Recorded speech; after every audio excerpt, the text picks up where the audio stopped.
ಹಾಗಾದ್ರೆ ಎಲ್ರಿಗೂ ನಮಸ್ಕಾರ. ಸೊ ಬಿಗ್ ಬಾಸ್ ನ ಇವತ್ತಿನ ಎಪಿಸೋಡ್ ನ ಎರಡನೇ ಪ್ರೋಮೋ ಅಪ್ಲೋಡ್ ಆಗಿದೆ. ಅಂಡ್ ಈ ಒಂದು ಪ್ರೋಮೋದಲ್ಲಿ ನೋಡ್ತಾ ಇದ್ರೆ ಬಿಗ್ ಬಾಸ್ ಅವರು ಒಂದು ಸಂಚನ್ನ ರೂಪಿಸಿದ್ದಾರೆ. ಆ ಸಂಚನ್ನ ಪ್ಲಾನ್ ಅನ್ನ ಕೊಟ್ಟಿರುವಂತದ್ದು ಅದು ಚಂದ್ರಪ್ರಭಾ ಅಂಡ್ ಡಾಗ್ ಸತೀಶ್ ಅವರಿಗೆ.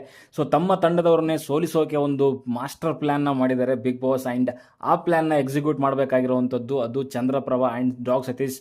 ಈ ಒಂದು ಮಾಸ್ಟರ್ ಪ್ಲಾನ್ ಏನಾದ್ರು ಅವರು ಅಂದ್ರೆ ಮಾಡಿದ್ರೆ ಸೊ ಅವರಿಗೆ ಒಂದು ಬೆನಿಫಿಟ್ ಸಿಗುತ್ತೆ. ಅದೇನು ಅಂತಂದ್ರೆ ಮೂರನೇ ವಾರದಲ್ಲಿ ನಡೆಯುವಂತ ಮೊದಲ ಫೈನಲ್ಗೆ ಅವರು ಫಿನಾಲೆ ಕಂಟೆಂಡರ್ ಆಗ್ತಾರೆ ಅಂತ ಹೇಳ್ಬೋದು.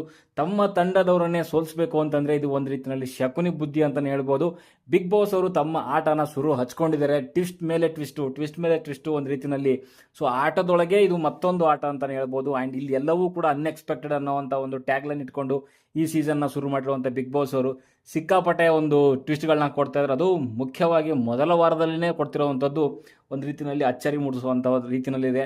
ಸೊ ಯಾವ ರೀತಿಯಲ್ಲಿ ಟಾಸ್ಕ್ ಇದೆ ಅಂತಂದರೆ ತಮ್ಮ ತಂಡದವರನ್ನೇ ಸೋಲಿಸಿದ್ರೆ ಸೊ ಆ ತಂಡದಲ್ಲಿರುವಂಥವ್ರಿಗೇನೆ ಫಿನಾಲೆ ಹೋಗುವಂಥ ಒಂದು ಅವಕಾಶ, ಅಂದರೆ ಕಂಟೆಂಡರ್ ಆಗುವಂಥ ಅವಕಾಶ. ಇಲ್ಲಿ ಆಲ್ರೆಡಿ ನಿಮ್ಗೆ ಗೊತ್ತಿರೋಂಗೆ ಎರಡು ತಂಡಗಳಾಗಿ ವಿಂಗಡಣೆಗಳಾಗಿದೆ. ಒಂದು ಒಂಟಿ ತಂಡ, ಇನ್ನೊಂದು ಜಂಟಿ ತಂಡ. ಸೊ ಈ ಒಂದು ವಾರದಲ್ಲಿ ಯಾರು ಹೆಚ್ಚಿನ ಟಾಸ್ಕ್ಗಳನ್ನ ಗೆಲ್ತಾರೆ ಸೊ ಆ ತಂಡದವರು ಕೆಲವರು ಆ ಒಂದು ಫಿನಾಲೆ ಕಂಟೆಂಡರ್ ಟಾಸ್ಕ್ಗೆ ಆಯ್ಕೆ ಆಗ್ತಾರೆ ಅಂತ ಹೇಳ್ಬೋದು. ಅದೇ ರೀತಿಯಲ್ಲಿ ಈ ಒಂದು ಟಾಸ್ಕಲ್ಲಿ ಸೊ ಇಲ್ಲಿ ಜಂಟಿ ತಂಡದ ಒಂದು ರೌಂಡು ಅಥವಾ ಎರಡು ಟಾಸ್ಕ್ಗಳನ್ನ ಸೋತಿದ್ದಾರೆ ಅಂತಲೇ ಹೇಳ್ಬೋದು.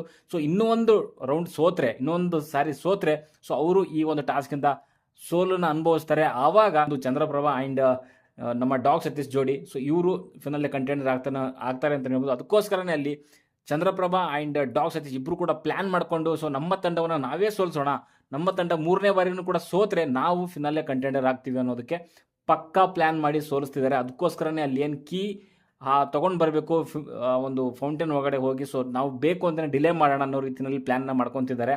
ಸೊ ನೀವು ನೋಡ್ತಾ ಇರ್ಬೋದು ಎಲ್ಲ ಒಂದು ಜೋಡಿಗಳನ್ನು ಅಲ್ಲಿ ಕೈಗೆ ಚೈನ್ ಹಾಕಿ ಕಟ್ಟಿದ್ದಾರೆ. ಆ್ಯಂಡ್ ಈ ಕಡೆಗೆ ಒಂಟಿಲಿರುವಂಥ ಸ್ಪರ್ಧಿಗಳಿಗೂ ಕೂಡ ಚೈನ್ ಹಾಕಿ ಕಟ್ಟಿದ್ದಾರೆ.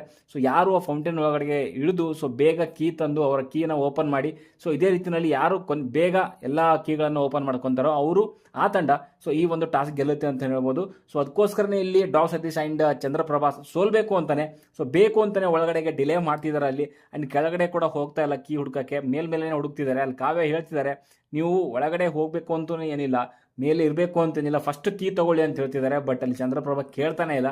ಬಿಕಾಸ್ ಅವ್ರು ಆಲ್ರೆಡಿ ಫಿಕ್ಸ್ ಆಗಿದ್ದಾರೆ ನಮ್ಮ ತಂಡವನ್ನು ನಾವೇ ಸೋಲಿಸಬೇಕು ಅಂತ ಅವರೇ ಪ್ರೀ ಪ್ಲ್ಯಾನ್ ಮಾಡ್ಕೊಂಡಿರೋದ್ರಿಂದ ಸೊ ಯಾವುದೇ ರೀತಿಯಲ್ಲಿ ಅವ್ರು ಗೆಲ್ಲುವಂಥ ಸಾಧ್ಯತೆ ಇಲ್ಲ ಅಂತ ಹೇಳ್ಬೋದು. ಬಟ್ ಅಲ್ಲಿ ನೋಡ್ತಾ ಇದ್ರೆ ಬೇಜಾರಾಗುತ್ತೆ. ಜಂಟಿ ಕಂಡೀಷನ್ಡು ಮುಖ ನೋಡ್ಕೊತಿದ್ದಾರೆ, ಇವ್ರು ಏನು ಮಾಡ್ತಿದ್ದಾರೆ ಏನು ಎತ್ತ ಅಂತ ಹೇಳ್ಬಿಟ್ಟು. ಬಟ್ ಈ ಕಡೆಗೆ ಒಂಟೆ ತಂಡದಲ್ಲಿ ಸೊ ಅವ್ರು ಫಾಸ್ಟಾಗಿ ಕೀಗಳನ್ನ ತೊಗೊಂಡು ಸೊ ಮೇ ಬಿ ಅವರು ವಿನ್ ಆಗ್ತಾರೆ ಅಂತ ಅನ್ಸುತ್ತೆ. ಇವತ್ತಿನ ಎಪಿಸೋಡ್ ನೋಡಿದ್ರೆ ಗೊತ್ತಾಗುತ್ತೆ. ಸೊ ಇದರಲ್ಲೇ ಗೊತ್ತಾಗುವಂಥದ್ದು ಬಿಗ್ ಬಾಸ್ ಅಂತ ಅಂದಮೇಲೆ ಅಲ್ಲಿ ಎಲ್ಲವೂ ಕೂಡ ಅನ್ಎಕ್ಸ್ಪೆಕ್ಟೆಡ್ ಆಗೇ ಇರುತ್ತೆ. ಓಕೆ, ಯಾವುದೂ ಕೂಡ ನಾವು ಎಕ್ಸ್ಪೆಕ್ಟ್ ಮಾಡೋಕ್ಕಾಗಲ್ಲ. ಅದಕ್ಕೋಸ್ಕರನೇ ಈ ಸಾರಿ ಮೊದಲ ದಿನವೇ ಒಂದು ಎಲಿಮಿನೇಷನ್ ಮಾಡಿರುವಂಥದ್ದು. ಆ ಹುಡುಗಿ ಕೂಡ ಅಷ್ಟೇ, ರಕ್ಷಿತಾ ಮತ್ತೆ ಬರುವಂಥ ಸಾಧ್ಯತೆಗಳು ತೀರಾ ಕಡಿಮೆ ಇದೆ. ಅದ್ರ ಬಗ್ಗೆ ಆಲ್ರೆಡಿ ನಾನು ಮಾತಾಡಿದ್ದೀನಿ. ಸೊ ನಿಮ್ಮ ಅನಿಸಿಕೆ ಅಭಿಪ್ರಾಯ ಏನು? ಈ ಒಂದು ಅನ್ಎಕ್ಸ್ಪೆಕ್ಟೆಡ್ ಟ್ವಿಸ್ಟ್ ಆ್ಯಂಡ್ ಟ್ವಿಸ್ಟ್ ಮೇಲೆ ಟ್ವಿಸ್ಟು ಅಂತಲೇ ಹೇಳ್ಬೋದು, ಒಂಥರ ಸೀಕ್ರೆಟ್ ಟ್ವಿಸ್ಟ್ ಅಂತಲೇ ಹೇಳ್ತಿದ್ದಾರೆ. ಆ್ಯಂಡ್ ಮೈಕ್ ಮೇಲೆ ಪ್ರಮಾಣ ಕೂಡ ಮಾಡ್ಕೊಂಡು ಹೋಗಿದ್ದಾರೆ ಅವರು. ಸೊ ನಾವು ಸೋಲಿಸ್ತೀವಿ ನಮ್ಮ ತಂಡನೇ ಅಂತ ಹೇಳ್ಕೊಂಡು. ಸೊ ಒಂದು ಸ್ವಲ್ಪ ಮಾನವೀಯತೆ ಮೆರೆದು ಸೊ ನಾವು ಈ ಒಂದು ಟಾಸ್ಕ್ನ ತಗೊಳ್ಳಲ್ಲ ಅಂತ ಹೇಳ್ಬೋದಾಗಿತ್ತು. ಜನರ ಮನಸ್ಸಲ್ಲಿ ಗೆಲ್ತಾ ಇದ್ರು. ಬಟ್ ಬಿಗ್ ಬಾಸ್ ಟಾಸ್ಕ್ ಅಂತಂದಮೇಲೆ ಅದನ್ನು ಅಲ್ಲಗಳೆಯುವಂತಿಲ್ಲ. ಸೊ ಅದನ್ನು ಸ್ವೀಕಾರ ಮಾಡಲೇಬೇಕಾಗತ್ತೆ. ಓಕೆ, ಸೊ ನೋಡೋಣ ಇವತ್ತಿನ ಎಪಿಸೋಡ್ ನೋಡಿದ್ರೆ ಯಾವ ರೀತಿಯಲ್ಲಿ ಈ ಒಂದು ಟ್ವಿಸ್ಟ್ ವರ್ಕೌಟ್ ಆಗುತ್ತಾ, ಏನಾಗುತ್ತೆ, ಅಥವಾ ಅವರಿಗೆ ಬ್ಯಾಕ್ ಫೈರ್ ಆಗುತ್ತಾ ಅನ್ನೋಂಥ ನೋಡೋಣ. ಓಕೆ, ಅದಕ್ಕೆ ಹೊಡೆದ್ರೆ ಇಷ್ಟೇ ವಿಡಿಯೋಸ್ ಲೈಕ್ ಮಾಡಿ, ಶೇರ್ ಮಾಡಿ, ಚಾನಲ್ ಸಬ್ಸ್ಕ್ರೈಬ್ ಮಾಡ್ಕೊಂಡಿಲ್ಲ ಸಬ್ಸ್ಕ್ರೈಬ್ ಮಾಡ್ಕೊಳ್ಳಿ ಅಂತ ಹೇಳ್ತಾ ಮುಂದಿನ ನೋಡೋದಲ್ಲಿ ಸಿಗೋವರೆಗೂ ಟಾಟಾ, ಬಾಯ್ ಬಾಯ್.